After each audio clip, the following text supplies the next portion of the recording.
be, spinning like a drunken sailor, to those type of comments. It's going to be this is going to be a very measured process. We're going to make sure that whatever decisions we make, free agency wise, that it doesn't sink this organization for years to come, but it builds this organization for years to come. What will we do with the drunken sailor? What will we do with the drunken sailor? What will we do with the drunken sailor early in the morning? And right now I'm looking forward to the champagne. Maybe get drunk tonight. Way hey, up she rises. Way hey, up she rises. Way hey, up she rises early in the morning. Correa, high fly ball deep to left field. Carlos Correa! 3-run bomb. Way hey, up she rises. Way hey, up she rises. Way hey. In the last 5 or 6 years or so, I've had appreciation for Bart, and when Al Avila said those comments, I found a way to somehow implement that with the Irish Rovers doing a song called "Drunken Sailor," which talks about that hard living in the 17th century. Welcome to Tigers Radio here at MotorCityBengals.com and, of course, the Tiger Bengals Report YouTube channel. I am Rogelio Castillo. This time is Chris Brown and Uper. And you can find us on iTunes, Spotify, iHeartMedia, Stitcher, and Google Play. Make sure you give us a 5-star review or a 4-star review and just let us know how we're doing. We really appreciate that. Again, every rating goes far. So coming up tonight, we are going to be talking about the presser. We're going to talk about the Arizona Fall League, the Instructional League roster. We did get 2 really good questions. It'll probably take up some time. And postseason baseball, as the White Sox got spanked today by Houston. There's number 2 that Chris just posted in our Twitter chat that was also sad and depressing for people in the Midwest. But the Midwest has been taking a beating between St. Louis and Chicago the last couple of days. But the Cardinals couldn't get it done last night as the Dodgers prevailed. And everybody at first was really upset that Max Scherzer was pulled. But Dave Roberts knew exactly what he was doing with Joe Kelly with that knuckle curve and got it done. So the Dodgers advance. And Uper, if the Dodgers didn't advance based off that record, that would have just kind of erased that taste of the World Series last year, wouldn't you think? Well, I mean, there are definitely people who look at the shortened COVID season and, someone's going to want to put an asterisk on it. But, they won it fair and square. But I think what it would have shown, for the first time since they've had the wild card, the 2-team 1-game playoff, this was the biggest disparity, I believe, in terms of wins for teams. The 90 win Cardinals or 91, whatever it was, and the 106 win Dodgers. So that would have been really, the Dodgers were obviously the superior team from April through October by a long way. So it would have been kind of sad for them to see that all that work get knocked off in 4 hours in one game. So I think in some respects, some justice was done, and we got the better team into the next round. I agree with that. And Chris, in terms of how much you watched the game last night, it was a matter of Kelly Jansen always comes in postseason kind of with a beat up a little bit because he's used so much during the regular season. But the bullpen got it done last night, and credit to that, in addition to Dave Roberts, but just this is a veteran team that didn't really mess around. Mookie Betts went 2 for 4. And again, but it was like one of those old school brawl games where in terms of just lack of offense, but Chris Taylor, who I hope is a Tiger, with a game-winning home run there. What were your thoughts about last night's game? Yeah, it was enjoyable for, nonpartisan fans to sit there and watch. It's a nice atmosphere out there at Dodger Stadium. And it's just kind of interesting for me to see that kind of continuing a bit of a trend. I don't know if I can call it a trend, really. It's kind of been half and half. We've seen like half really kind of stunningly bad starts from really good starters and half pretty good starts from starters. And not to say that Scherzer's start was stunningly bad. It was just out of character for him. I think he had 8 walks total since coming over to the Dodgers in 68 innings. And he walked, 3 guys in 4 innings yesterday, hit another, had a wild pitch. It just was not the Scherzer we're used to seeing. So that was kind of odd. But it did make for some interesting managing there and all the bullpen stuff. And you kind of felt like all it was going to take was one big hit, and just nobody wanted to do it until Chris Taylor, caught a hanging wrecking ball. Yeah. It's interesting that for the last decade, I've been a huge Max Scherzer fan, and 9 times out of 10 or more, I would have said roll with Max there in that inning, let him get out of that inning. But I really, in the moment, thought Roberts was doing the right thing, bringing in a fresh arm, because Max didn't look great. Plus, he was due up second in the next inning, so you were probably going to hit for him anyway. So I thought it made sense to bring the fresh arm in, somebody who could strike out some people like Kelly.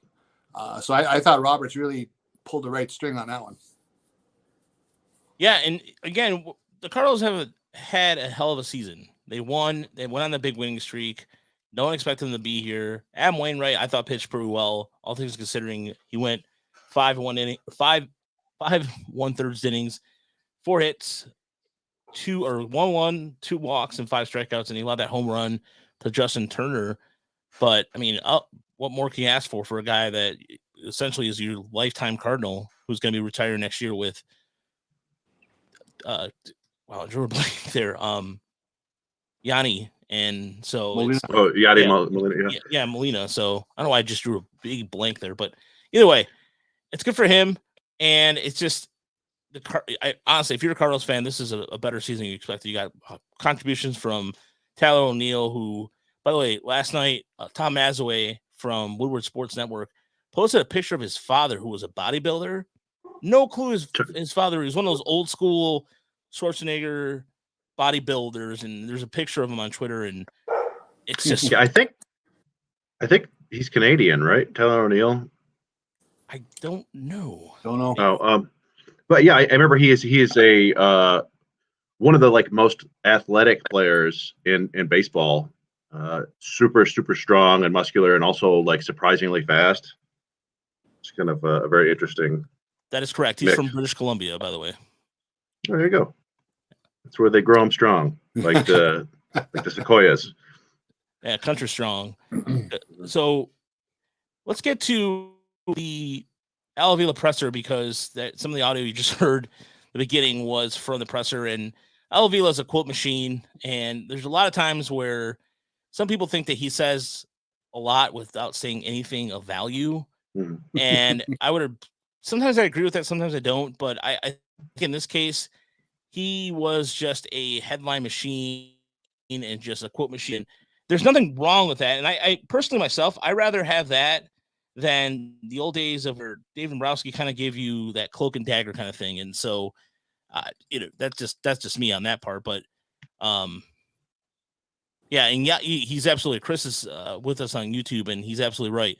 He's been around a long time. He's a great catcher, and for sure, I hope he does get in the Hall of Fame. But the Al Avila audio, by the way, is just priceless. And just you saw the comment that if AJ Hinch says if they bring home a big player, he would kiss him on the cheek and da. And that was pretty funny too.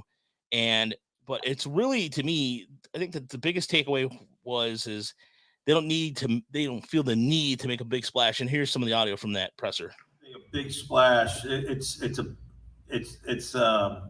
guess that's a big thing now. Going into the off season, we're going to make a big splash.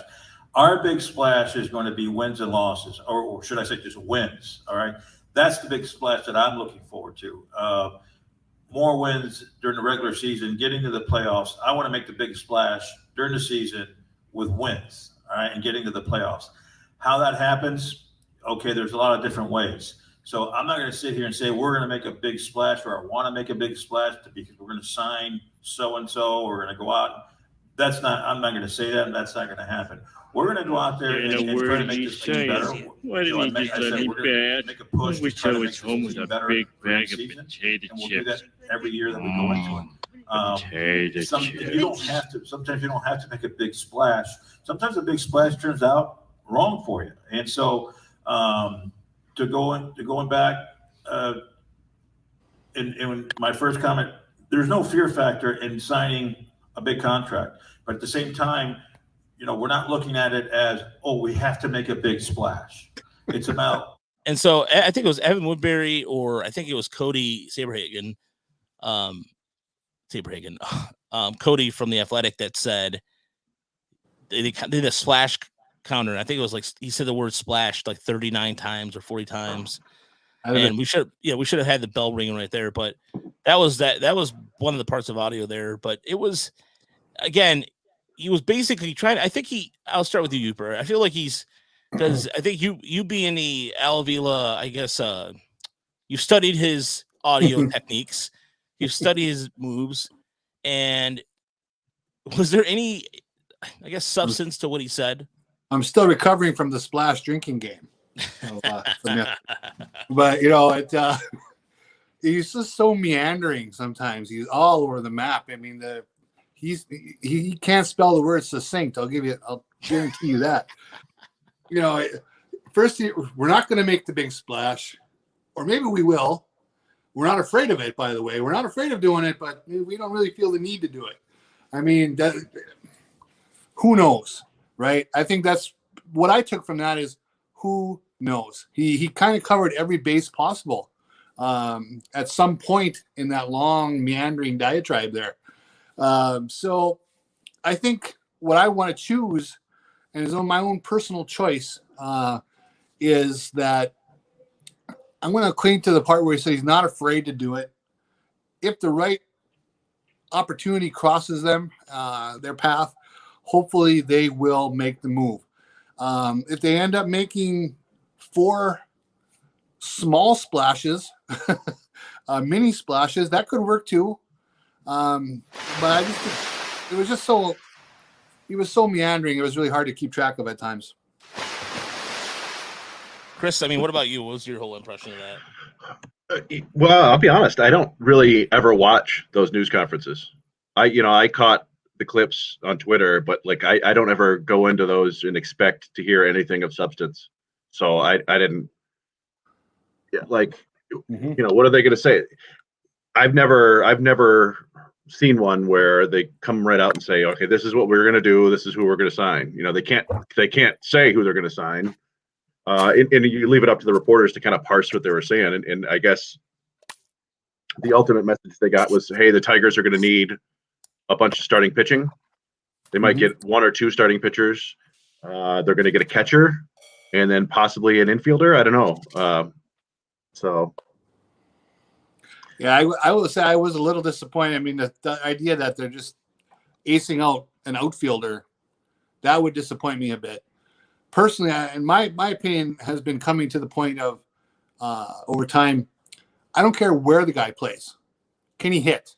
That's what they need. They need offense. Where they finished in home runs this year and where they finished in runs scored, they just need offense. So whether he's an outfielder or as a shortstop or as a catcher, they need a guy that can hit, or 2. So. Yeah, I admit too, I was a little disappointed at hearing that. Yeah, the idea of them getting a outfielder or just somebody who can hit, period. And they could get that with the shortstop acquisition. They could get it any other way they would like to. What also struck me was kind of odd too was I'm not going to tell you, I'm paraphrasing, but Riley Green will be up here. I'm like, well, he should be. No mention of Torque. So a lot of Torque fans out there are probably wondering if he has to have a good spring or not. But it's also the fact that he also mentioned the no trading of prospects, and it kind of sticks to what the theme has been last couple of years. They're going to keep the prospects. They're going to help them. I mean, is that open interpretation that he's not going to trade any of them? Who knows? But you have to look at the consideration of what's going on with Isaac Paredes, excuse me. You got to look at what kind of role is going to happen for Joey Wentz, because is he going to be out of the bullpen? Is he going to be a starter? So there's a lot of things to consider when it comes to the farm system. And if you really think about it, though, and Chris, I think you can attest to this better than both of us can attest to this. The farm system is not deep. I mean, right now, it's kind of on the surface. It's good, and don't get me wrong, it's made improvements. But we don't know what's going to happen with Reese Olson or Will Brisky. What kind of steps they're going to take forward next year. I mean, I think Brisky had a really good year. So did Olson when he came over. And I'm just I'm just with where Vango here is. I am kind of afraid of him being in charge, but I think Some tells me that he has some help right now that's going to help him make that decision, because the Robbie Grossman signing comes to mind. But anyway, Chris, I don't think the farm system is as deep as everybody thinks it is. Well, no, and I think Al Avila said as much. He said he wasn't going to. I don't know if he dismissed anything out of hand, but didn't he say that they don't want to kind of deal prospects yet because they want to be sustainable, something along those lines? Yeah. Sustained success, which means basically the way I took that was we've got these prospects up in AAA that are interesting and good, but there's no one behind them. So if we trade those guys, we don't have the depth. But I don't really know what he means. Like if they need to start, having prospects at every level, I don't really know what the point is there. But yeah, I mean, I think it's definitely been a system that's super top heavy. We talked about it before. I wrote an article about it. They had 5 top 25 prospects coming into the season, and no other prospects in the top 100, which has never happened before. There have only been a handful of teams that had 5 top 25 prospects. They also had guys in the 60s, 70s, and 80s. The Tigers didn't have anybody else. And we saw some guys, I don't think, Dingler snuck onto the top 100 at Fangraphs. Who knows if Kreidler goes out there and does well and shows some stuff in the AFL, he might sneak into the back of a top 100. I doubt it, but yeah, beyond that, like you mentioned, Brisky and Olsen, those guys are solid depth arms, but you're not going to expect them to come up to the majors and be impact players, really. So, yeah, they definitely need to add to their depth and start getting some more solid talent coming through the system. And I think that's kind of, the reason behind all these changes in the player development staff. Yeah. Yeah, and speaking of that too, the Tigers made another change, which I'm not sure exactly what's going to happen in terms of the other person involved in this, but that being Dan Hubbs. But they went back to the Dodgers and they got themselves a vice president of pitching development who was working. Gabe. I don't blank on his last name. Yeah, Rivas. It's Rebus. Rivas. Yeah, and it's interesting in a sense that like what he's done player development plans for each player. He's done a lot of work getting that in terms of he used to be a pitcher in the Padres system, but again, another West Coast Dodgers tie-in. And what does it mean for Dan Hubbs? I don't know. Like, I think does he have Dan Hubbs' title? I don't remember. I haven't looked at the front office to see exactly what's going on there, but I do think that, I mean, we've seen a couple things along those lines that are interesting. Some people were kind of shocked that the Tigers let Tom Prince go. It's Tom Prince, right? The manager at Toledo. Yeah. After they won the division, and geez, tough business. And it's like, well, winning is probably like the 8th thing that teams care about in the minors. And there's there's a very simple explanation for why they got rid of him. And that would be that Dave Littlefield was the one who hired him. Right. And Dave Littlefield's not in charge of the minors anymore. So they want somebody else in charge of that. I had some sort of irresponsible speculation about stuff regarding him, about maybe he was a little too concerned about winning and maybe not developing the players as best as possible there in AAA. I think I mentioned it to you, Raj, that like Torque I don't think played a single game at third base in Toledo. And I don't think most of us agree that he probably shouldn't just play him at first, whatever. But that seemed to be part of the plan coming up through the system. And I don't know why they would spend half the season doing that and then just suddenly in Toledo go, nope, don't worry about it. And Riley Green played a lot of corner outfield after playing exclusively center field, basically. I think he played a handful of games in the corner in Erie. So, yeah, I was just kind of curious if he was just out there trying to field his best daily lineup and not concerned about developing the players anymore. So, but like I said, that's irresponsible speculation. It's most likely just he was a Littlefield guy and Littlefield's not in charge anymore. And sorry, just to get back to the individualized, pitching plans, that's something we started hearing about with the Astros a few years ago, I think. And it makes so much sense that I don't understand why teams haven't been doing it forever. But I think our buddy Jake was just talking about, it was just a couple of years ago where they were talking about implementing the Tigers way or whatever, the Caesar system. Yeah, well, just like a set of ways to this is what everybody in the system's going to do. This is the way we're going to play. And that's, you can't have a blanket development program because every player is different. And so you really need to, be kind of agile and figure out different ways to help guys. So hopefully this leads to that. Well, I don't know how long it's going to take to see results. Yeah. I mean, the biggest takeaway I got from all that too is that with even the new player, Ryan Garko, and the way that they're going about tackling the minor leagues is a brand new, fresh approach that we haven't seen before. And we saw glimpses of it this year throughout the system, but it's also, when you talk about Prince, I would agree with you on that because look at what happened in Erie. Erie has made no changes at all. And I think it's because Artie Baylor. Yeah. Remember they brought him and had him in the MLB dugout down the stretch. Yeah. So he was saying something. You're right. And what about Pena? I mean, hopefully Pena comes back. Yeah, I think at this point we've probably heard about all the people. They didn't say anything about Prince because their season wasn't over yet. But I think everybody else who's going to get replaced has been replaced for the most part. We never know. There was the one year when we were looking forward to Gerald Laird managing the New York Penn League, and that didn't quite work out. That's right. It's going to be very interesting, as they try to continue to build the farm system and add the depth. If they do make the splash move or the mini splash move at the major league level, how is the rebuild viewed? Are we done, or is it never ending? Only because I say that because you look at some of the better teams in baseball, like the Rays, they develop their farm system continually, whether they win 97 games or 78 games, right? Mm-hmm. So I just think so much of this season, which was enjoyable. I know I'm a broken record there because I always want to put that out there to make sure I'm understood by the folks. It was a good year, but I don't know if it was the build from, the winning percentage from last year to the winning percentage this year.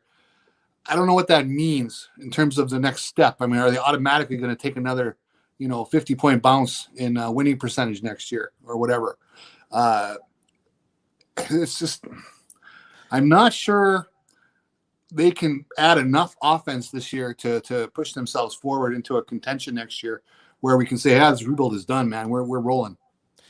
I think it's going to be continuous. And I look at it this way. What the wins doesn't concern me. What I saw was somebody take a bullpen, was it almost exact same bullpen as last year, and after May become a formidable weapon. I mean, Funkhauser, you look at that to me is progress. That is someone who saw, even like when I did the article on Tyler Alexander, for example, he didn't start throwing that cutter again until this year.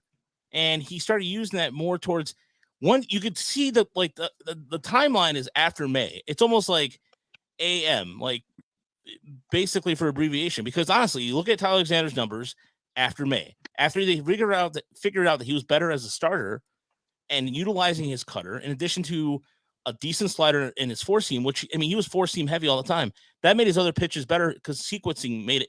He was allowed to sequence it better.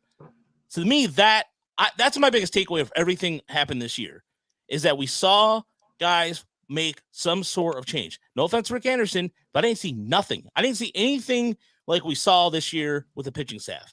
They adjusted. They were constantly making adjustments. And that to me, I seriously, I can't think of a time I watched baseball in the last since 2016 even in the good old days. Like in the good old days, there's just a superior talent, but you couldn't really it was hard to tell whether or not the adjustments were being there, yada yada yada.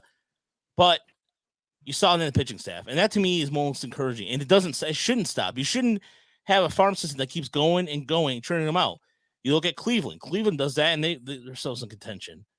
And that's how teams should do it. Good teams continuously, they don't stop. I'm real interested next year when you talk about those kind of improvements. Someone who didn't get to experience it this year was Alex Faedo. What can they do with that arm?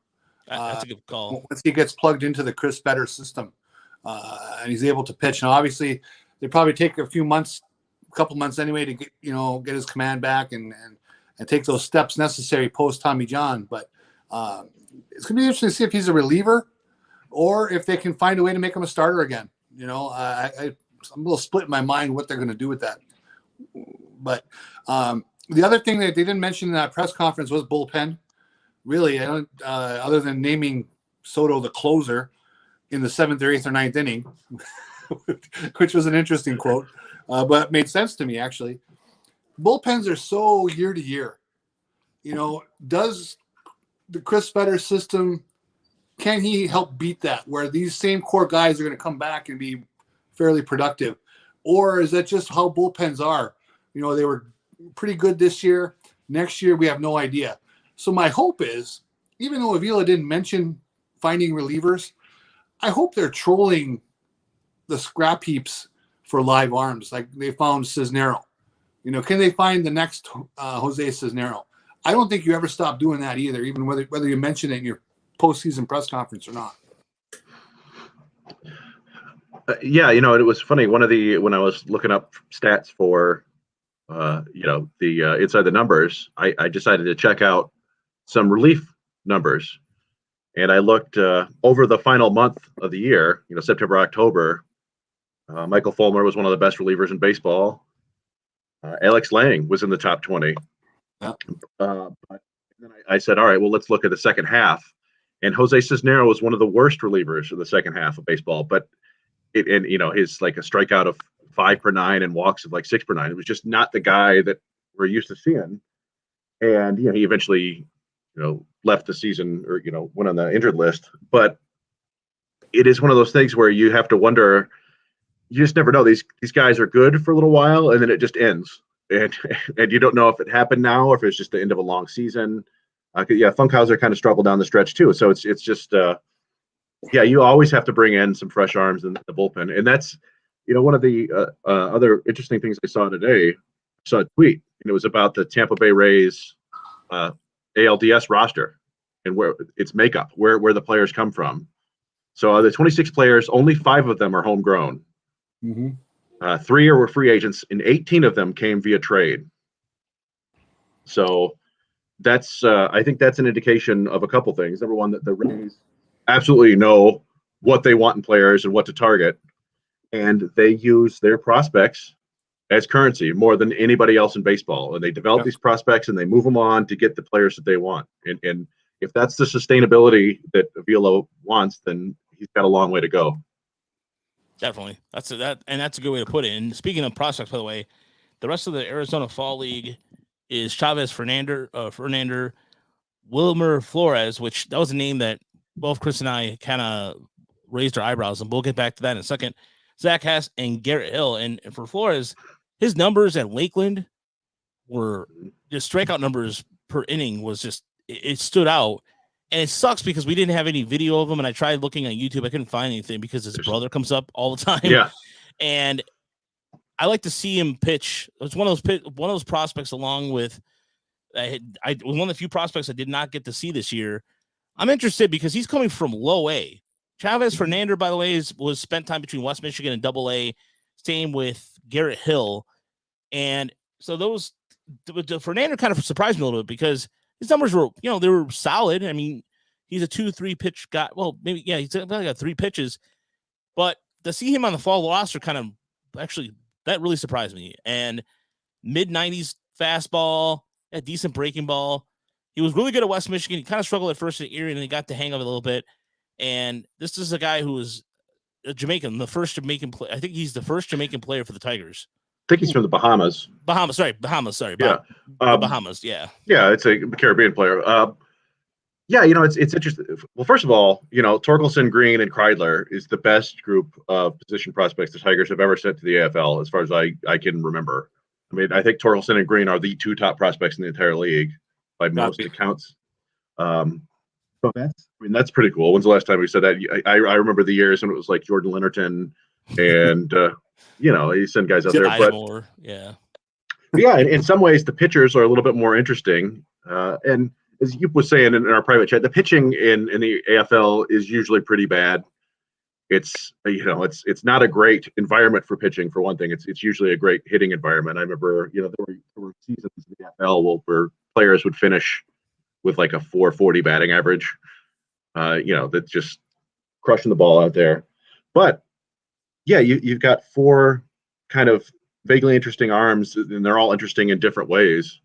We saw Fernander there in Erie that one time we went out there, Raj, and I remember he was touching 96, I think, in that game. 95, maybe touched 96. Yeah. Mm-hmm.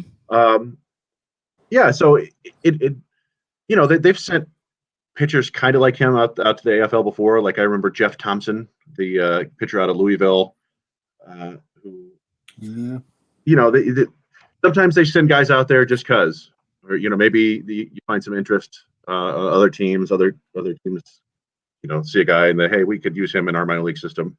But sometimes they want him to, get a taste of the best competition possible and see like, okay, this is why you have to do these certain things if you want to hit the big leagues. And I wouldn't put a big league future on Chavez Fernander just yet, but who knows if he goes out there and plays well.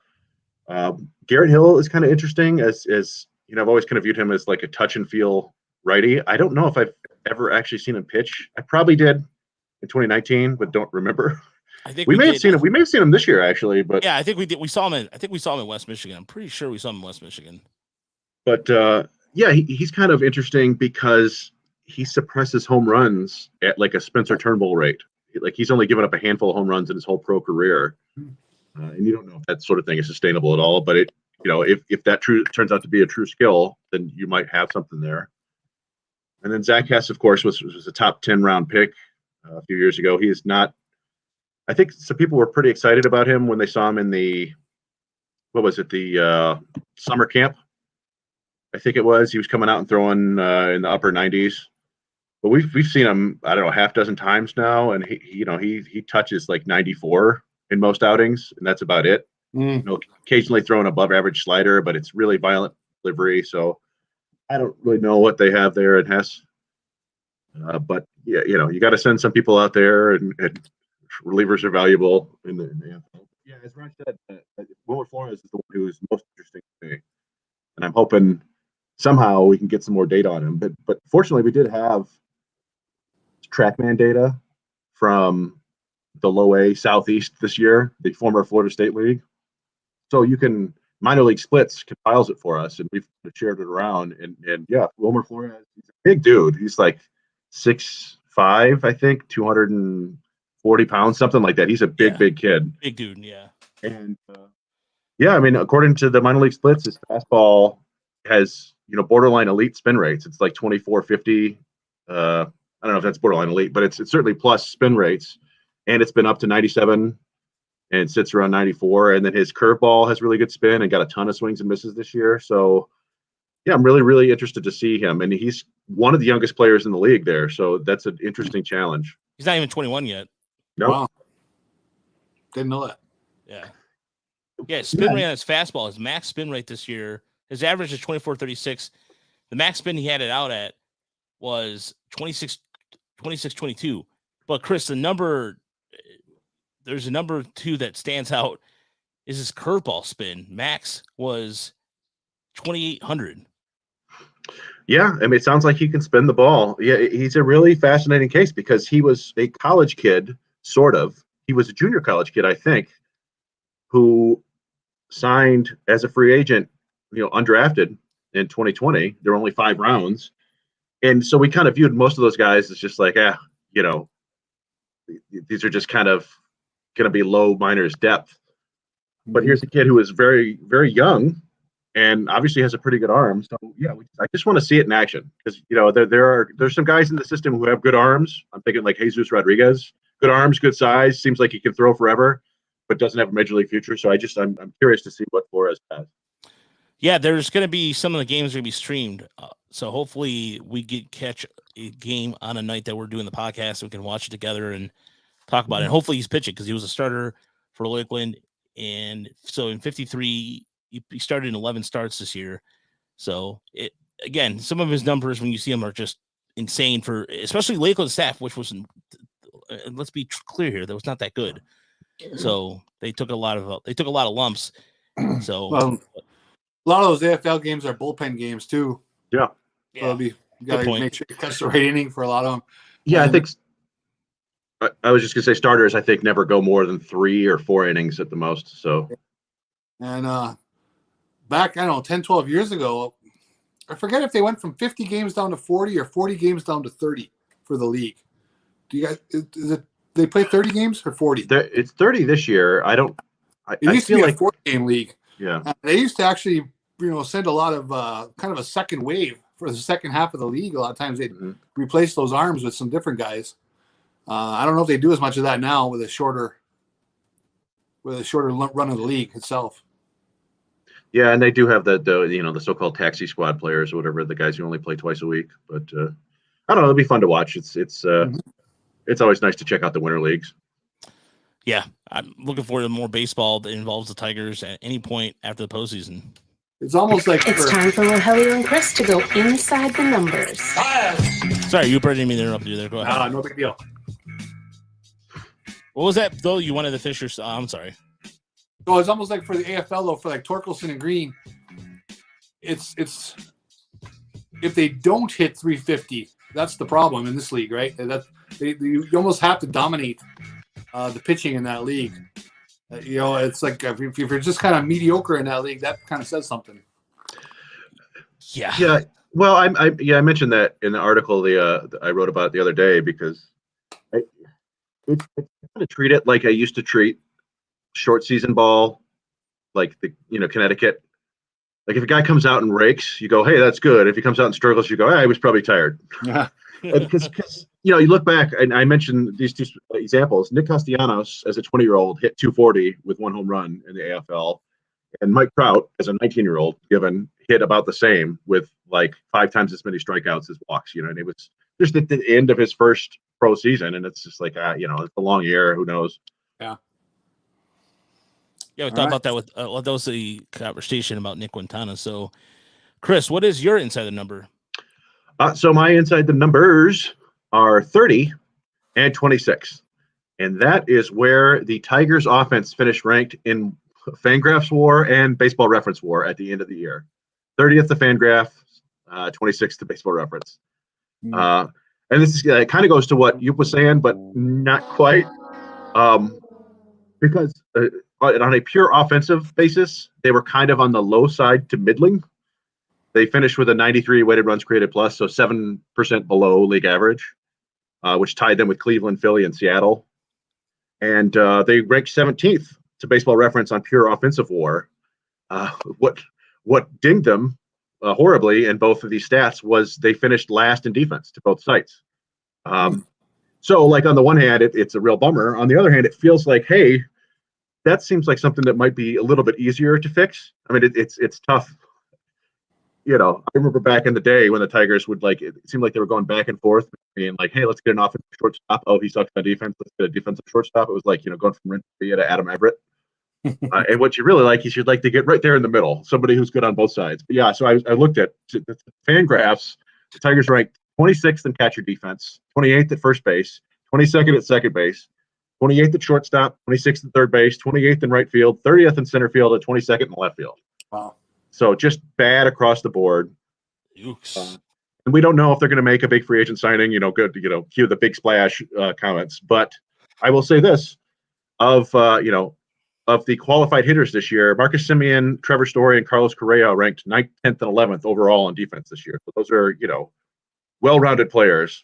And just adding one of them would probably do wonders for the defense. So, I think just in general, getting those more well-rounded players, it would be a huge step in the right direction.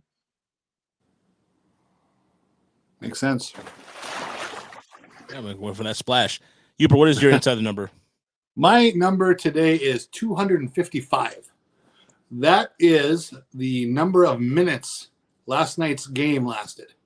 4 hours and 15 minutes to play a regulation 9-inning game. And I know we talk about it probably most years a little bit. It gets worse in the playoffs, but the games are really too long. I know some of it is from the longer commercials breaks, which they need to do to make their money. Totally get that. but they need to do something. 4 hours and 15 minutes. The sport wasn't designed for 4 hours and 15 minutes to take.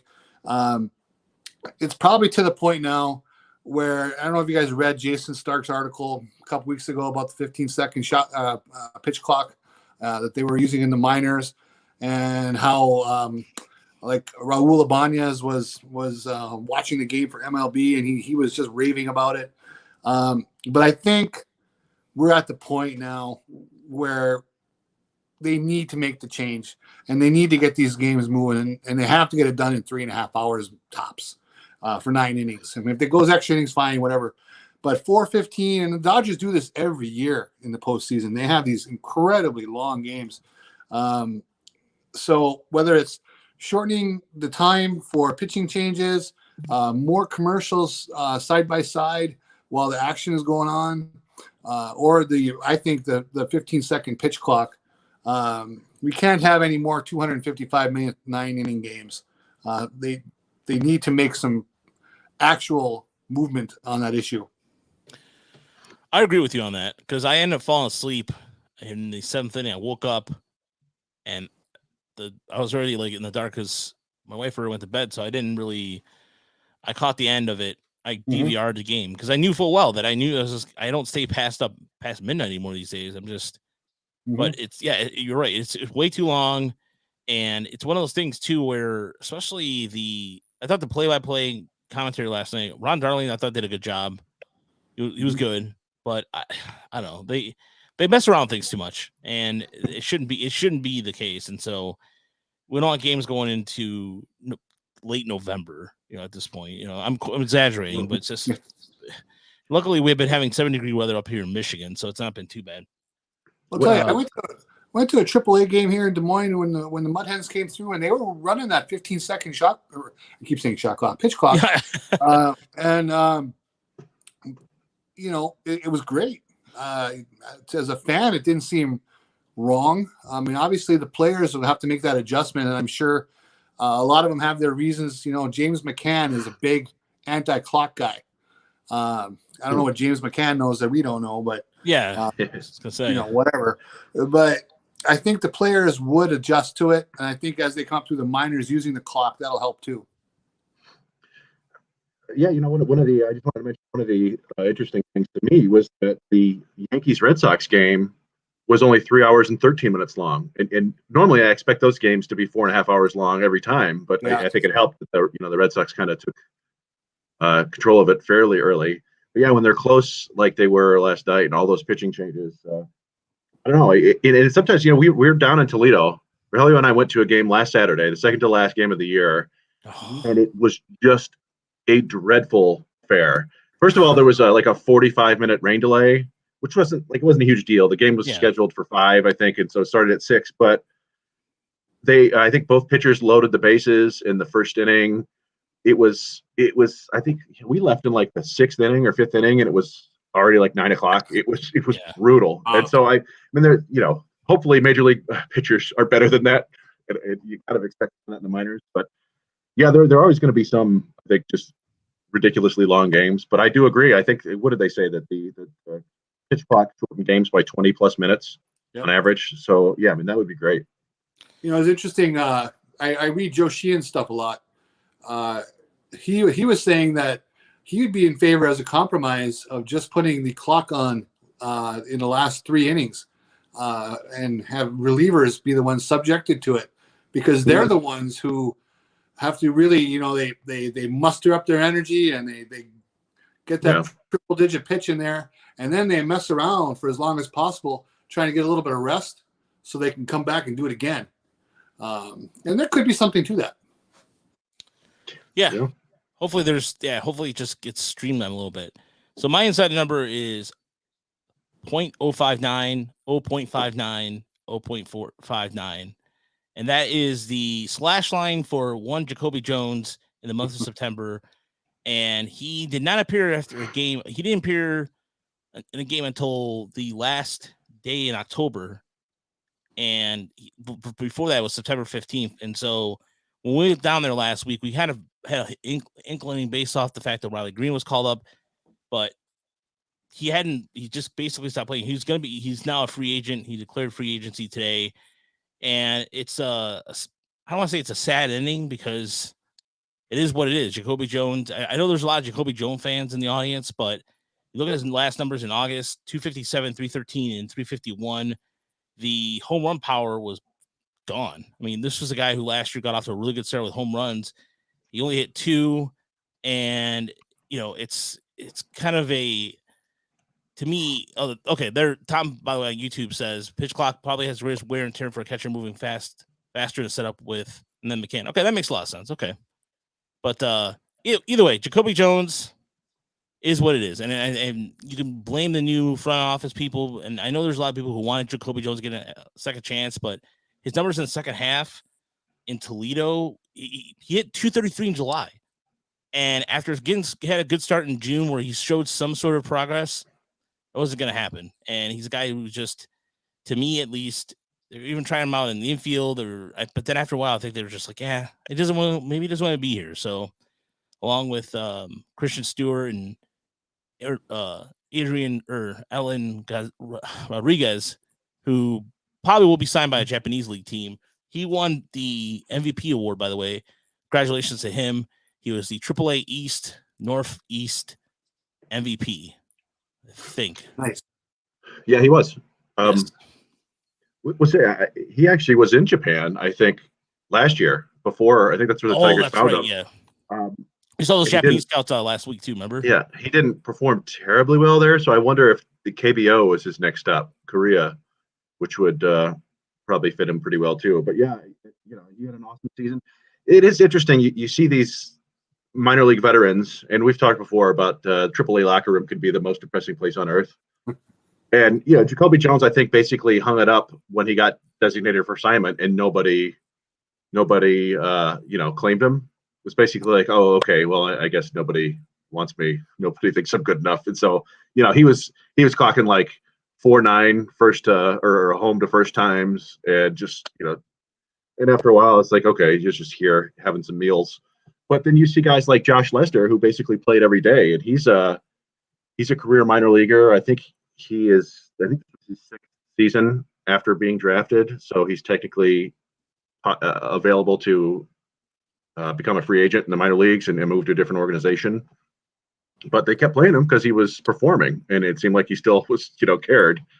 But yeah, and other guys just get moved. Like, I think Kristen Stewart probably would have liked to keep playing, but you got Riley Green up, and so they want to play him. And there's only so many. They had Daz Cameron there for a while, and Badu was down there, so it was just like he kind of got pushed out. I agree with you on that one point, specifically on Kristen Stewart. When he came to Des Moines, he was on the bench. He got in to pinch hit in one of the games, and he stroked one down the line, and he was busting his ass. He got thrown out at second. The guy made a wonderful throw to get him, but he was hustling. So I think you're right. I think it's a matter of attitude. I think he had the right attitude. He came in ready to play. I think September 15th was the game I was at. Jacoby Jones' last start there until the last weekend. He did look a little going through the motions. He looked like, the guy we've seen in Detroit so much, struck out a couple times and just didn't have a lot of back control there. So yeah, I think they gave Jacoby all the chances he's ever going to get. Mm-hmm. It's a matter of, does he hook on with another organization, or does he end up with the what are they called? The Sugarland Skeeters down there in the independent ball. Well, technically, the Sugarland Skeeters now are affiliate now. I think the Rangers. Yeah. They were one of the 2 independent teams that were folded into minor league baseball with St. Paul. Yeah. Okay, well, whatever the new incarnation of the Sugarland. So he'll play for the Long Island Ducks, Uber, over in the Atlantic League. So, but so fall is in the air, and our friends over at Manscaped are here to make sure you don't carve your pants pumpkins while you're grooming, if you know what I mean. Wink. Make sure you keep things fresh this fall with the leaders in male grooming and their brand new 4th generation performance package. Boys, get ready for a cuffing season like no other. Ready to leap in the fall with Manscaped. Join the 2 million worldwide using Manscaped by going to manscaped.com for 20% off and free shipping with the code FANSIDED20. And there's inside this package, the Performance Package 4.0, it's got the Lawnmower 4.0, the Weed Whacker ear nose trimmer, Crop Preserver ball deodorant, Crop Retriever toner, Performance boxer briefs, and a travel bag to hold your goodies. And the bag is very nice, very well constructed. And Wait a minute, you have that? yes, I do, and I will next time show it on camera. But I did not think to bring it in my office. So the 4th generation trimmer features a cutting-edge ceramic blade to reduce grooming accidents thanks to the advanced skin-safe technology. It gives you the ability to turn on the 4000K LED spotlight on and off. We need a precise shave, plus it's waterproof. So if you're shaving in the dark for some strange reason, there you go. And Uper is representing the cowboy style from this. And also, the Performance Package has the Weed Whacker to chop your weeds up your nose and ear. And look, my nose hair goes in like a banshee, and the one I have, the Weed Whacker, works perfectly. It works awesome. It does what it has to do because it has a 9,000 RPM motor power technology, 360 rotary dual blade system to provide that. Make sure your nose doesn't get all trimmed, hit up, and presents nicks, snags, and tugs in those delicate holes. So and use the Crop Preserver. All that stuff works really good. So in that, get 20% off and free shipping with the code FANSIDED20 at manscaped.com. That's 20% off and free shipping with the code FANSIDED20 at manscaped.com. Make your balls a top priority this fall. Choose Manscaped. Your balls will thank you. All right. I think I'd be a little bit concerned if my balls could thank me. I think some people wouldn't leave the house. So, all right, but no, it never. The end that too. By the way, I did like one of my favorite jerseys I saw this year was the St. Paul jerseys. I love those jerseys. Those jerseys were awesome. For whatever reason, it was just something. They had 2 different ones they were wearing during the Toledo series. The one that said Saints with the number on the name and number on the back looked really cool. But even the one that just had Saints with no name on the back and just a number, something simplistic about it. I really dug it, and I thought it was really cool. Yeah, it's got a kind of a very classic feel to it, like 40s, 30s style, where it's just very understated and like, it makes you feel like you're in the natural or something. So yeah, I dug it. I mean, they're a pretty bad team, but jerseys are all right. Well, they had no pitching. Miranda, it can hit. Yeah, he's a little bit thick. I'm not sure if third base is got a long-term solution for him, but yeah, he can hit. Yeah, definitely was hitting like 350 all year, and he was doing a very good job of getting on base too. So. The good. Oh, that's good. The bad. Oh, that's bad. And the ugly.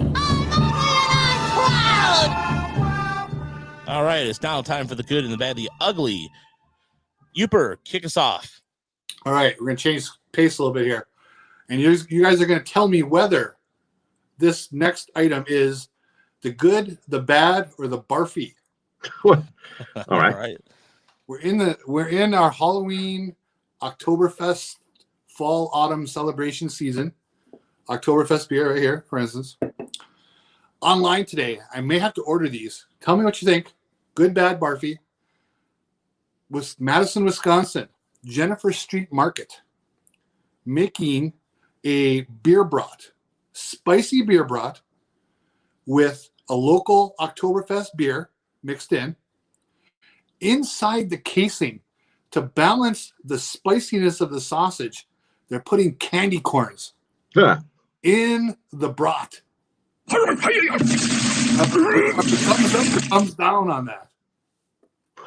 Oh, yeah. What? So I never liked candy corn. It never appealed to me at all. And then my friend's mom started making this every Halloween. She would make this snack that was like Spanish peanuts with candy corn. Ooh. And they go well, like really well together. And I was like, well, all right, I can handle this. But I don't think I want it with me. No. Hell no. I refuse. No. Well, Raj's ideas are matching with my wife and daughter and everybody else in this house, except for me. I would try those in an instant. You have to have an open mind and try things. Somebody thinks it's good. They made it. They think it's good. I think if it's really spicy and then the sweetness of the candy corn kind of mixed together and balanced, I think that could be pretty solid. Honestly, look, I'm open-minded when it comes to food because I eat everything. Look at me. But candy corn is one of the few things. Candy corn is one of the few things that lima beans and liver, and there's another food I really like. Can't top on right now that I can't do it. I can't do candy corn. I tried, and it just I'm sorry, Mike and Ike's, and some like black licorice. I can't do either because it just makes me sick. Like when I was a kid, I had too many Mike and Ike's, and I got really sick from it, and I've never been able to taste the same like that. So if you got enough, spicy sausage and some beer going through you, you'd probably be fine. Yeah, I for the most part, I'll try a lot of different things. Raheli and I were just talking the other day how we don't. What was it, like fried, unusual fried foods we're not into. Like I don't want a fried Twinkie or a fried Snickers or a fried stick of butter or whatever. Or Oreo, Oreo. Yeah, I don't want any of that. I like, fried chicken or donuts, but don't. Oh man, fried chicken's so good, so Yeah. clutch. All right, Uber, what's next? All right, well, let's go back to baseball. I thought one of the bad moves last night, I don't know if it turned a game. I don't want to go that far, but it's something we see in the National League a lot, especially in the playoffs. Mike Shildt last night, when he did let Adam Wainwright bat with 2 outs in the 5th in a tie game with a runner on, he let him, face a high velocity pitcher who had his chances of getting hit there were probably not much more than my chances of getting hit in that at bat, really. And then, bad enough, he faced one pitch and he tapped it out to first base, and that was it. They allowed him to bat instead of trying to score some runs. And then in the next inning, Wainwright gets the first out, no problem. He allows a swinging bunt single. I mean, it was barely nicked by Trey Turner, but he beat it out because it was just perfectly placed. And then they pulled him for letting one runner get on base with a guy who didn't even hit the ball. I thought that was particularly poor, management, because if you're going to pull a guy because of getting one batter on base the next inning, then you might as well have sent up a pinch hitter and tried to score in the previous inning. Because I just think that if the barrier for the level for getting pulled is one runner, let a new reliever come in and start clean. So and again, did that cost him the game? Probably not, but it was an opportunity to score that they let go away. My other thing, Garrett Cole. It could be a good, could be a bad. It's good the Yankees lost. Garrett Cole, 9 years, $324 million contract. Obviously, he's a good pitcher, but he really struggled down the stretch this year. Allowed some home runs. If you're going to sign a guy to a $324 million contract, you're going to put him on the mound in a wild card game, and that's the game that he's got to bring home for you. And he wasn't there, so that's got to be a pretty big disappointment to the Yankees organization. Really interesting to see where they go. I mean, Aaron Boone gets a lot of grief for what they haven't done, but I think they've averaged like 99 or 98 wins during his tenure. So, I mean, do you want to call him a failure or not? It seems like a lot of Yankee fans do, but I thought Garrett Cole really kind of let them down last night, or the night before last, and really down the stretch in general. That's a good call. Yeah, that was an interesting one because my brother was like, why? He said that they said on the podcast that Cole had his final 5 stats were really bad. And he's like, why did they pitch him? I'm like, well, we're paying him $36 million a year. And also he was one of the best pitchers in baseball this year. It's like, their best pitcher over the final month was Nestor Cortez. I don't know if you're going to throw Nestor Cortez out there in a huge game. And that's just part of what makes the playoffs fascinating is your elite starter, the guy you were getting all this money to, he has a bad game. Sometimes it happens to everybody. Like we were talking earlier, the opposite was Max Scherzer, was the best pitcher in baseball for the last couple months. He went out and wasn't sharp either. So it's just kind of a roll of the dice sometimes in the postseason. But yeah, you know how New York is. They're gonna ignore Cole having a 6-win season or whatever, and only focus on him. And it's probably rightfully so. When you're paying a guy that much money, you need him to step up for you at the biggest time. But I don't know. I guess maybe they could just trade him. Hopefully. There you go. All right, Chris, what's yours? Good, bad, the ugly. My good. I've got Yordan Alvarez, who today went 2 for 3 with a home run, a double, and a walk. And I don't know. It's. I think part of it is his injury issues, and part of it is just the strange year that was last year, and then him not having a full season the year before. But I don't know if people quite realize how good of a hitter he is. Like historically, he's only 24. And he's 233 career games, but he's got a career 948 OPS, a 150 OPS plus in his career. Wow. It's and I looked it up. It's the 25th best OPS ever for a player in his first 230 games. It's kind of funny to look at some of these other guys. Like Chuck Klein is number 1 in the first 23 games ever, or 230 games ever. You got Ted Williams number 3, Lance Berkman number 6. Pujols number 9, Aaron Judge 11, Tatis is 12, 982 OPS. But then you got Yordan Alvarez at 25, Ryan Klesko at 26, Lou Gehrig at 29, Juan Soto at 30, A-Rod at 32. So yeah, I mean it's like just all-time hitters, and I don't know. I just maybe it's because he's on the Astros and they have Correa and Altuve and Springer and all those other guys, and like I said, very get noticed, but this is like an elite hitter, and if he can stay healthy, he's going to put up like Cabrera numbers in his prime, I think. So that's kind of fun. And this is where my stat had searching function kind of failing me today, so I don't have a ton here. But my bad, and this is what I accidentally posted in our chat, was that the Cardinals in that game against the Dodgers went 0 for 11 with runners in scoring position. And left 11 men on base. And I was trying to find the number of games like that in the postseason history where a team went 0 for 11 runners in scoring position. I couldn't find it. But I did find that the Cardinals had just 2 games all season where they left 11 men on base and scored 1 run or fewer. So that's a bummer to do that twice in a year and then do it in your only playoff game. It's got a sting. And I think that I heard the number, but I forget it. But their numbers with runners in scoring position over the month of September during that hot stretch were off the charts. So they just fell off a cliff last night. Yeah, it wouldn't shock me at all. But again, that's the dangers of a 1-game playoff. You could always, I always say, like, a ball could hit a bag and then that could be it. In my ugly, similarly, I couldn't find. I was trying to find stats for this, but my ugly is Lance Lynn, who after today's rough outing, Lynn now owns a career 5.28 ERA in 58 postseason innings. Oof. Which and to be fair, a lot of those came as a reliever early on with the Cardinals. But 58 innings, 65 hits, 30 walks. It's a 1.64 WHIP. Opponents are hitting 286 against him. I mean, he's been one of the best pitchers. Chicago sucks.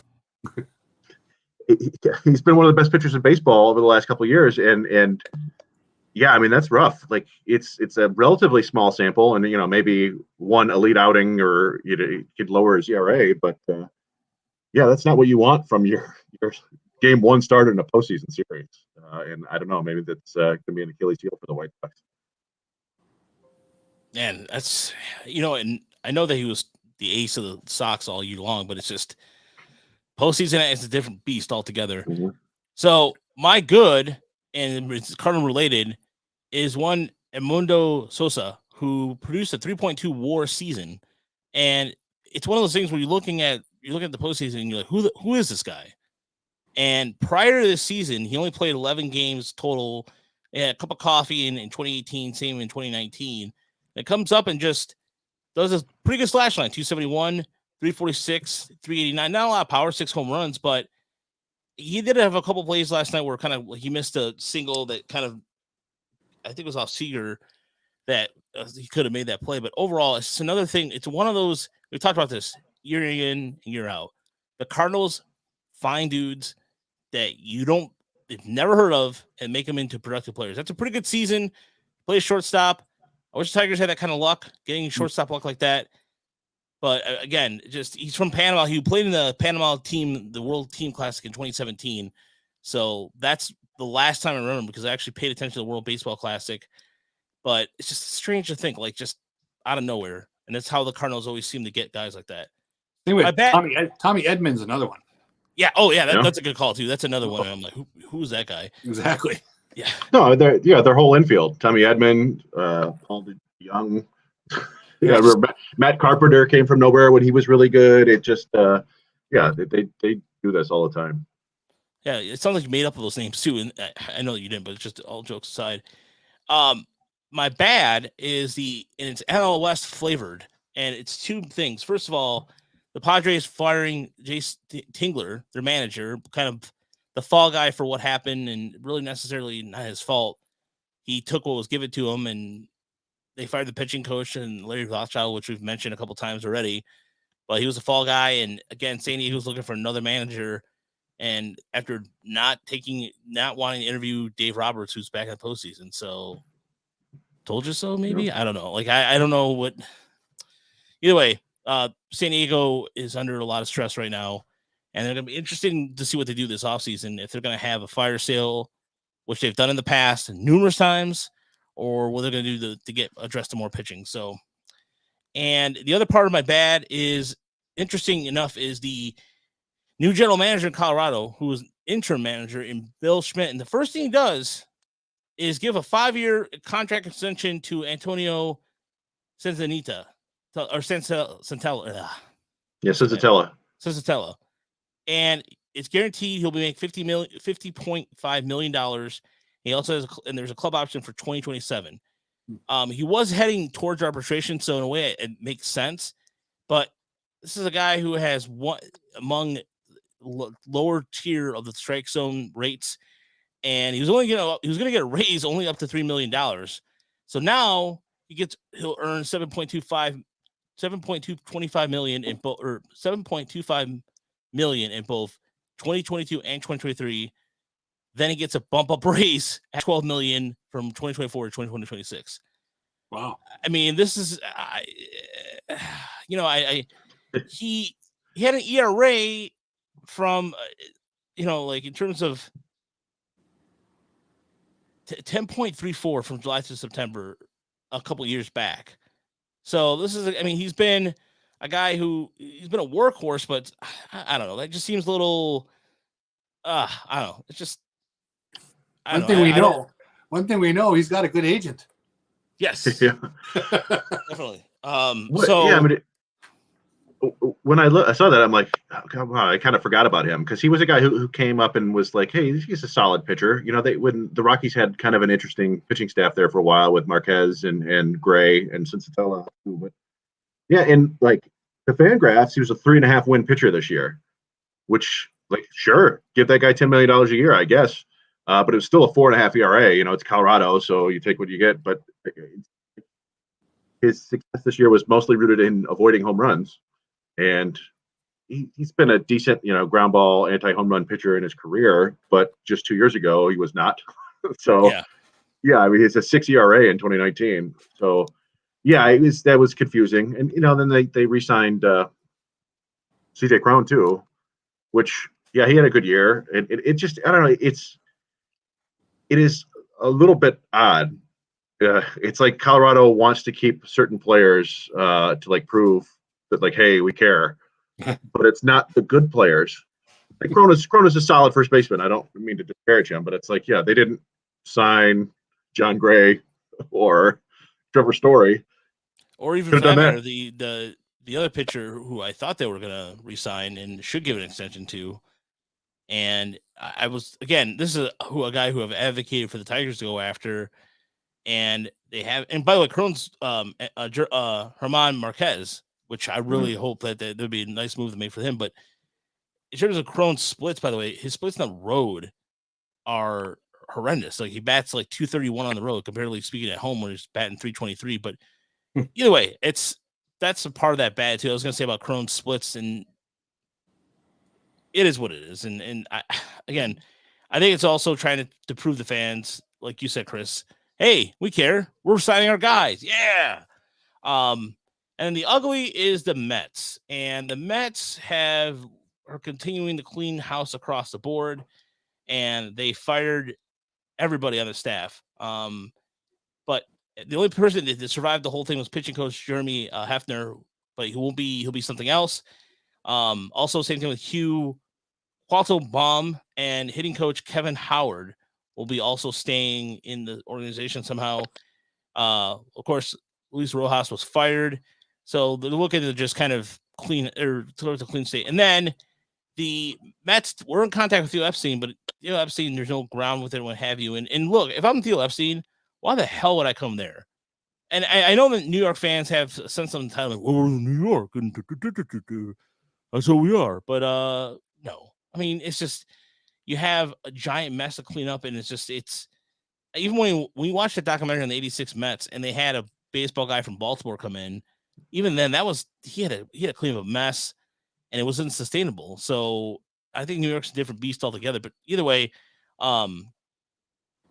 they're also another name to bring up. There's Billy Beane, who it makes sense because he did play for the Mets, so he's familiar with that area. But either way, the Mets are just the Mets, and I feel like we're gonna be dunking on them all season. What's gonna happen though? The Mets are gonna sign some people and Tiger targets. So there we go.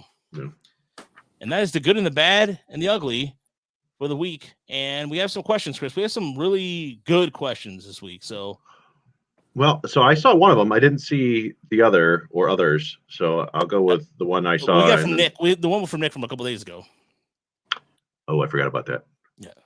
No, you'll have to read that I'll one. take the lead on that one. Yeah.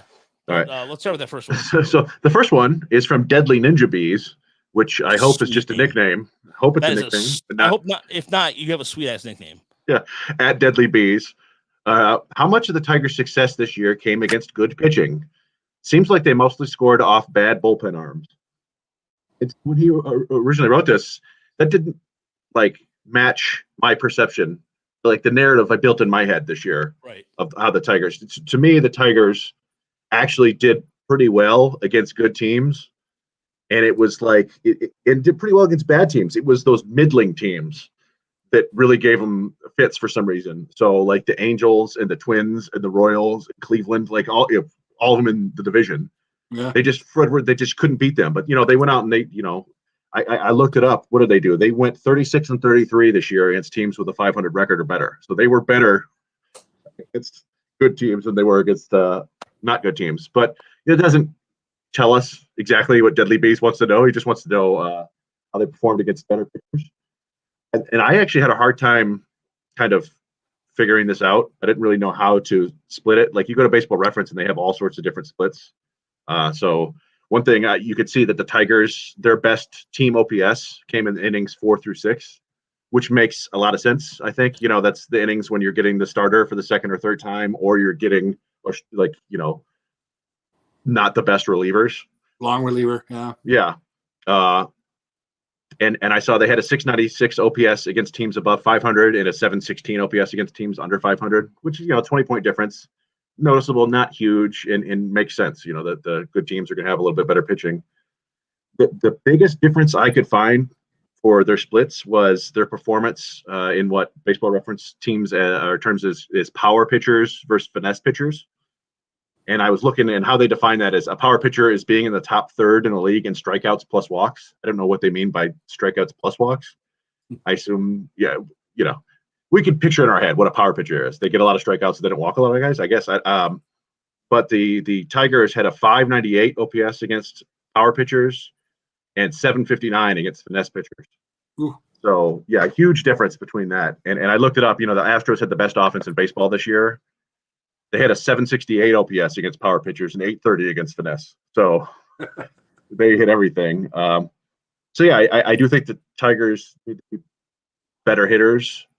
They need better hitters to be more productive. I looked up on StatCast, and they're bottom third against fastballs, bottom third against pitches above 95, bottom third against breaking balls, top 10 against off speed this year. So yeah, they need to get some guys who could hit, harder pitches, I guess. I looked it up. I looked up in Baseball Reference via the schedule and who they faced. So, for example, there was a stretch here in April where they lost to the White Sox 11-0, back-to-back games. The White Sox 11-0 on April 29th, and then April 30th against the Yankees, they lost 10-0, and they were out. Yeah, so they got their asses kicked. Dylan Cease and Garrett Cole were the starters. So they didn't feel Mhm. there. And then on May 2nd against Corey Kluber, who's not, the Corey Kluber of the past. He beat him. And then in terms of Shane Beaver got his revenge because the Tigers beat him opening day. So Yeah. in terms of good pitchers there, you got that. But then again, what comes up again, Dylan Cease wins again against him 3-0 against him on June 6th. And you kind of go through there in terms of even other like names that come up. Cease beats him again on the 12th, 15-2. And Ohtani lost to him. They lost to Alex Cobb's not considered a ace, but Lance McCullers on June 26th. So They did beat McCullers earlier in the year. Yeah, when he was sick, when he was on his deathbed. Yeah. Well, yeah, his deathbed. Yeah, he had to go. Well, but I think like I remember them having a pretty good, not a good game, but they hung in there against Robbie Ray and against the Brewers pitchers and stuff like that. So there were, and Cease has just owned them in his entire career, I think, for some reason. Yeah, Sean Manaea from Oakland also beat them as well. Yeah, well, I mean, all those. Where they went 1-6 against Oakland, and of course, because that's what similar record against the Angels. Yeah. The one bad Angels pitcher they faced, and they beat up on Jose Quintana. Then they went and lost that game. What was like 13-10 or whatever, that ridiculous game. They lost to Ryu from Toronto. They also lost to Ohtani again in August. So Berrios when he was in Toronto. So I think Dirty Bees has got or is it Ninja Bees? Deadly Ninja Bees. Deadly Ninja Bees, which sounds like a Wu-Tang song, Wu-Tang Clan song. I think he's got some merit to it. So from what I can see from the box score review, he's right about that to a certain extent. I mean, I guess the only thing I would say is that good pitchers are probably good against most teams. I think most teams probably do better against I don't know. I don't remember many games where the Tigers just came in there and destroyed bad relievers. Like, the Tampa game that you took me to, Raj, that they beat up on some of Tampa's best relievers. Like that's how they won that game. They did have a lot of games where they seemed to come back and score late in the, sometimes they didn't go all the way. So maybe that's a little bit of it, but I don't know. Yeah, I wasn't able to break it down, but it's a matter of perception, I suppose. I think I think like most teams, they struggle against good pitching, except for the Astros, apparently. It just goes back to, we can talk. What does it mean for next year? Jonathan Scope basically had two killer months, right? June and July. He just was unstoppable. Mm-hmm. He was just kind of a guy the rest of that season, rest of the season. Cabrera's going to be a year older. Candelaria proved that he can be a player. I think that was the biggest development of the whole season, to be honest, in a lot of respects, because he took that short season of 2020 and brought it into this year and became a player. So that was good. But there's just so many other guys. Robbie Grossman had a career year at the age of 32. Is he going to do that again? Where this offense goes next year is so reliant on Green and Torkelson being real and what they can do this winter. There's just, to me, so little of it's going to be about the guys who are in-house. They still have so much building to do in the lineup. Yeah, the I don't know. Like I think you nailed it. Right? The Scope thing, everybody was into it because he was raking at the time. But yeah, like I think we mentioned a bunch of times, this is a guy who has always swung at just about everything, and guys like that have super hot streaks and then go into really long funks because it's just the way it is. But so what was the other question, Raj? Or sorry. I don't know, unless you have it, I'm pulling it up right now. It's just taking me. My computer's running really slow. But so Nick asked us. It was a good question in regards to. I think it was a continuation for something else. I'm trying to find it right here. But of course, we're doing a show meeting. As I'm trying to find this. Yes. Sorry, I didn't. No, it's okay. No. I did look back, and they did not do well against Robbie Ray. For some reason in my head, I thought they did okay against Robbie Ray, and maybe they did. They kept him from winning, I think is what happened. But he struck out 11 batters, and they got one run, and then they lost in extra innings, I believe, or 9. But Oh, here it is. Yeah. Okay. All right. All right. This is from our buddy Nick, and friend of the show, good listener. I'm curious what you guys think on this specific quote from Avila. Do you think the Tigers? Oh, that's right. Yeah. Do you think the Sorry. Tigers don't want to make moves to trade minor leaguers because they're admitting the system is deep enough to justify it? We discussed it earlier, and I think his comments based that I think he's basically saying that their system is not deep enough. That's what I think, because they've come again, we've seen progress in developmental ways, but they're not deep. They can't even, again, they had to do the AAA veteran starter route this year between even AA too, where they had to have veterans in there. Like they started Mark Leiter Jr. in Erie. Mm-hmm. I mean, that's not Franklin Perez was out for the year. Fido was out for the year. Wentz was your only healthy prospect, big starter prospect. Brisky, White, Hill, they were unknown. Even Adam Wolf, same thing. They're all unknowns heading into the season. So I think we answered the question pretty well. But to further pontificate my point, look at the outfield depth. I mean, it's bare bones. I mean, in terms of look at guys who could come up right now and help out outside of Riley Green. Think about that for a second. Yeah, well, I mean, it's the guys that we've kind of already seen a little bit of. It's Daz Cameron, it's Derek Hill, it's there's nobody. I don't think Jacob Robson is going to stick on the 40-man roster or probably get another chance. So yeah, it's maybe Eric De La Rosa has a breakout next year some more and it becomes interesting. But Daniel Cabrera was a little bit disappointing this year. Overall production. Mm-hmm. And I did find that in the quote. What did he said? Alavila says he's, quote, still very sensitive to trading prospects for established players. He said the team's minor league overhaul is in, quote, phase 2.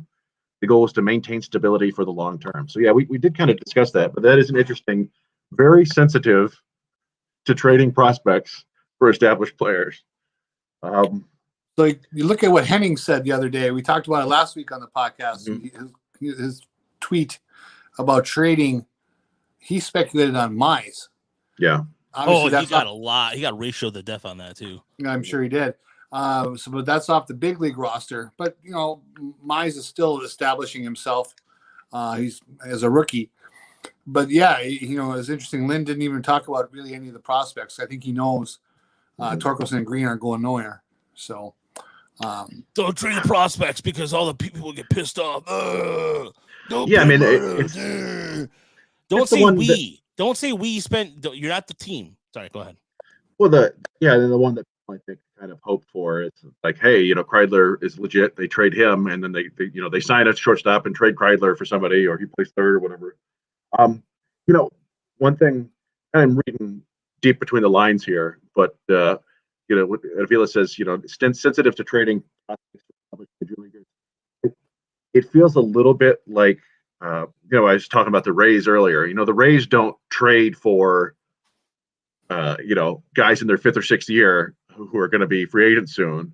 They trade for guys who are in like their 1st, 2nd year. It's about, and to me, it almost feels like that's not a consideration for Alavila. Like in his head, you either trade vets for prospects or trade prospects for vets on big deals or something like that. Like there's not that middle ground where like you make incremental improvement through smaller trades or I think back to like the Jazz Chisholm Zach Gallen trade between Arizona and Florida. Like those are 2 young players. One of them was a prospect, one of them was in like his 1st year. Yeah. And the teams had different needs and different depths and they went for it. So it's like I don't know if he was specifically answering a question about established vets or about trades in general, but they're definitely going to have to make some trades in the near future to fix holes in the roster. They can't do it all with free agency or prospects. They don't have the prospects and they don't have the money. So they've got to make some trades. And not everybody can be untouchable. I mean, I saw someone tweet the other day that Green and Torkelson are untouchable. Okay, maybe they are, but I don't think you can go with that mindset. I think if you're trying to make the perfect omelet, you're going to have to crack some of your eggs, right? You can't keep them all. So it's interesting. I was thinking back when we dealt, see, George, you put that in my mind. Sorry. I'm going to say, you never say we, you never do. So my bad. You dug me there. Anyway, when they dealt for Cabrera. You know, and Maybe. Maben was a top 10 prospect, and Andrew Miller was almost the first pick in the draft until he fell because of money. Those are two high-end prospects. You know, if they were in the Tiger system now, at the level they're in, and the Tiger and Avila was looking to trade them, what would people be saying? You know, who would the Miguel Cabrera be? Yeah, I mean, Juan if you look Soto. at it, yes, Soto would be a prime example of that. But I hate when fans come up with these. Well, if we trade this person for Juan Soto or whatever, no, teams are not.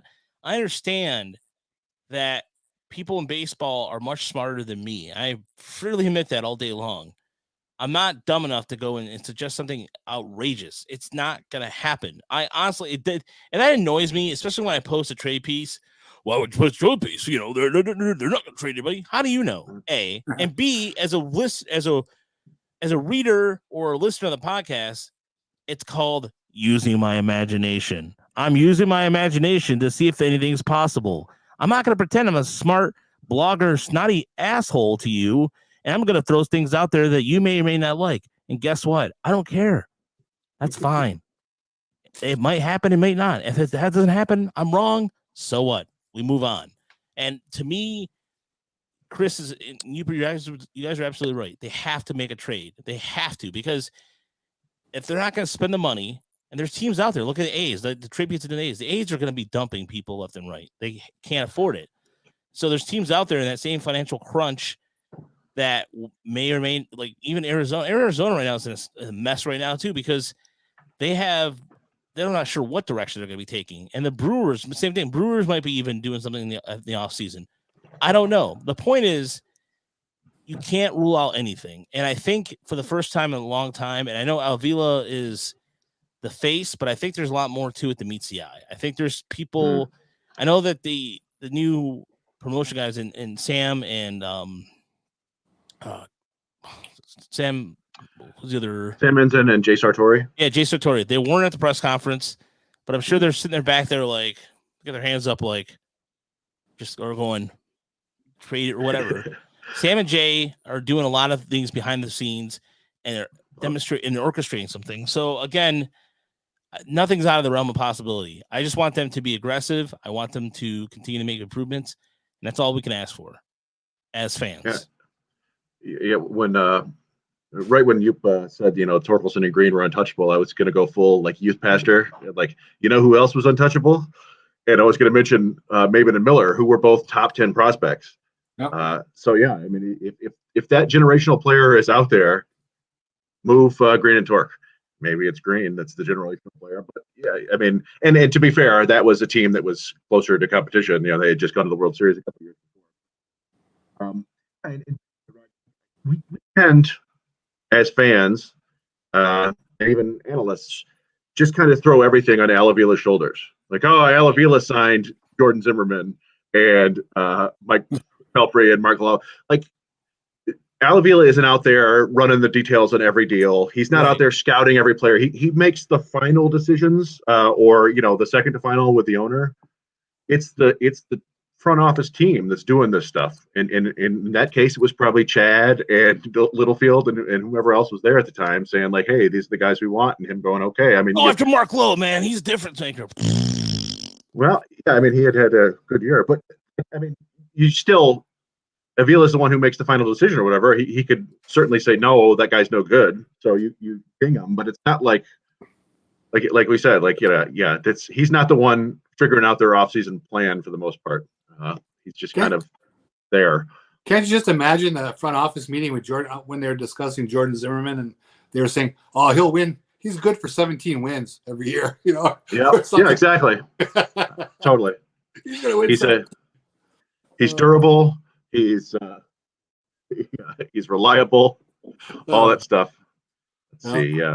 Yep. 200 innings, 199 innings, 213 innings, 195 innings. The 4 seasons before that. Well, what are you going to do? Yeah. But anyway, so yeah, that was it for the questions. Yeah, that was it for the questions. Yeah, but one of the things that I will, you know, to me, it's just one of, I just hope that people come with the reasonable expectations with this, and that's why I hope it happens, because quite frankly, it's just I don't want another off season of people complaining. And again, I know people don't trust Avila, and I understand why, but I think there's, like you said, Chris, there's a lot more to it. So, Well, yeah, and not to like keep this going on forever, but like I don't think it would make people terribly happy if it happens where they end up signing like 5 Robbie Grossman contracts, like 5 more dudes that are, $5-6 million deals. But if they did that and they performed like Robbie Grossman, that's like you're improving your team by like 10 wins. Yeah. So, Right. I mean, there are ways to go about this that are smart, and I think everybody was fine with the Grossman sign. You don't want to count on him as being like key cog in your offense, like people were saying. He's a little bit older, but if you get a bunch of those dudes, you can be competitive. Well, it'd just be so interesting to see if they at least loosen the purse strings to get to a league average payroll. Yep. I think they were 45 million below the league average this year. There's no excuse for that. With the market they're in and with the Illich fortune behind them, that they're not spending. So you got to believe that they should be able to get the 2 or 3 bats in free agency or trade, and maybe 2 starting pitchers, and then it's up to Torkelson and Green, and see how that all comes together. Yeah. So on that note, though, thank you for listening to Tigers Radio Pod here at MotorCityBengals.com. And if you have not, please go check out our Patreon and check out our 2 tiers, and also on our podcast page search for pod page. We also have a donation button. If you want to donate or help out the show, goes back into production, goes back into all the travel we did this year. Again, somebody this summer really pissed me off when they were like, why are you having this guy on? He's not an expert, blah, blah, blah, or whatever. Oh. And that douchebag, and I'm not gonna say his name, but he either way was kind of like, oh, what? And I said, I do it for free. He goes, you shouldn't be doing this for free. I'm like, I do it because I like to. I don't get paid a lot, but I do like doing this because I like to. So screw you, dude. Anyway, but the point is, if people want to throw a few bucks, great. That's cool with us. And if not, no big deal. I mean, everything goes back into what we do. Make shows sound better, shows sound better, and hopefully we can get to spring training. My goal is to get some extra funds to go to spring training. That'd be awesome. So either way, we'll be back next week. Hopefully Uper may or may not be here, but he again, he'll let us know. Otherwise, have a good week, everybody. Hey, Walter, no problem. Oh, happy off. Yeah, Walter will still be on during the off season. So definitely if you want to watch the recording, go for it, man. So have a good one. It's thrilling.